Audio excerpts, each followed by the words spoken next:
ಶುಭೋದಯ, ನಮಸ್ಕಾರ, welcome to Yoyo Kannada. ಬನ್ನಿ ಈಗ ನೋಡೋಣ ಕರುನಾಡಿನ ಪ್ರಮುಖ 5 ಬ್ರೇಕಿಂಗ್ ನ್ಯೂಸ್ಗಳು. ಯತ್ನಾಳ್ ಅವರನ್ನ ಬಿಜೆಪಿ ಪಕ್ಷದಲ್ಲಿ ಇಟ್ಟುಕೊಂಡಿರೋದೇ ಬೊಗಳಿಸೋಕೆ ಎಂದು ಸಿಎಂ ಸಿದ್ದರಾಮಯ್ಯ ಬಿಜೆಪಿ ನಾಯಕರ ವಿರುದ್ಧ ವಾಗ್ದಾಳಿ ನಡೆಸಿದ್ದಾರೆ. ನಮ್ಮ ಮೇಲೆ ಆರೋಪಗಳನ್ನ ಮಾಡಲು ಯತ್ನಾಳ್ ಅವರನ್ನ ಬಿಜೆಪಿ ಇಟ್ಟುಕೊಂಡಿದೆ. ಹಿಂದೆ ಬಿಜೆಪಿ ನಾಯಕರ ವಿರುದ್ಧವೇ ಯತ್ನಾಳ್ ಆರೋಪ ಮಾಡಿದ್ರು. ಅಷ್ಟೇ ಅಲ್ಲ, ಯಡಿಯೂರಪ್ಪ, ವಿಜಯೇಂದ್ರ ವಿರುದ್ಧನೂ ಯತ್ನಾಳ್ ಆರೋಪ ಮಾಡಿದ್ರು. ಆದರೆ ಬಿಜೆಪಿ ಏನು ಕ್ರಮ ತೆಗೆದುಕೊಂಡಿಲ್ಲ ಎಂದು ಕಿಡಿಕಾರಿದ್ರು.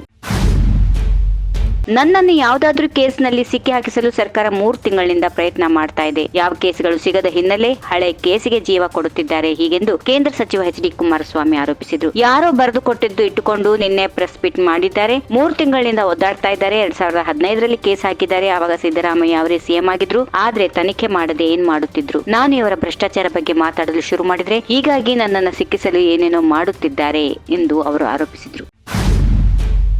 ಅಪ್ಪ ಮಕ್ಕಳು ದುಡ್ಡು ನೀಡಿ ಸಿಎಂ ಆಗಲು ಹವಣಿಸಿದ್ರೆ ಜನಬಲದಿಂದ ನಾನು ಸಿಎಂ ಆಗುವುದು ನಿಶ್ಚಿತ. ಆಗ ಅಧಿಕಾರಿಗಳಿಗೆ ಬೇರೆ ರೀತಿ ಪಾಠ ಕಲಿಸುವೆ ಎಂದು ವಿಜಯಪುರ ಶಾಸಕ ಬಸನಗೌಡ ಪಾಟೀಲ್ ಯತ್ನಾಳ್ ಗುಡುಗಿದ್ದಾರೆ. ಮುಧೋಳ್ ಶಿವಾಜಿ ಸರ್ಕಲ್ ನಲ್ಲಿ ಮಾತಾಡಿರುವ ಅವರು ಮತ್ತೆ ವಿಜೇಂದ್ರ, ಯಡಿಯೂರಪ್ಪ ವಿರುದ್ಧ ಹೇಳಿಕೆ ನೀಡಿದ್ದಾರೆ. ಜೊತೆಗೆ ಯಾದಗಿರಿ ಎಂಎಲ್ಎ ಲಂಚಕ್ಕೆ ಬೇಡಿಕೆ ಇಟ್ಟಿರೋದ್ರಿಂದ ಪಿಎಸ್ಐ ಸುಸೈಡ್ ನೋಟ್ ಮಾಡಿಕೊಂಡಿದ್ದಾರೆ. 6 ತಿಂಗಳಲ್ಲಿ ಸರ್ಕಾರ ಉರುಳುತ್ತೆ ಎಂದಿದ್ದಾರೆ.